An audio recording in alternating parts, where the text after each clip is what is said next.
Белгиската полиција застрела и уби непознат напаѓач, откако се обидел да го детонира својот појас со експлозив на железничка станица во Брисел.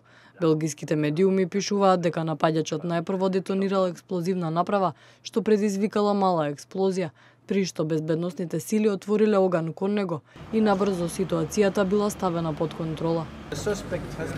Осомничениот беше неутрализиран од безбедносните служби веднаш по експлозијата.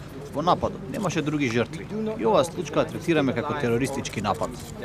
Според сведоштва на очевидци, на железничката станица се слушнала експлозија и луѓето почнале да бегаат. Некои велат и дека напаѓачот извикувал Аллаху Акбар пред да детонира експлозивната направа. Набрзо станицата беше евакуирана, а безбедносните служби го ограничија и движењето околу плоштадот во градот.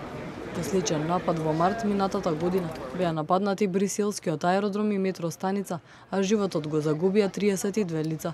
Одговорност за нападот призеде терористичката организација Исламска држава.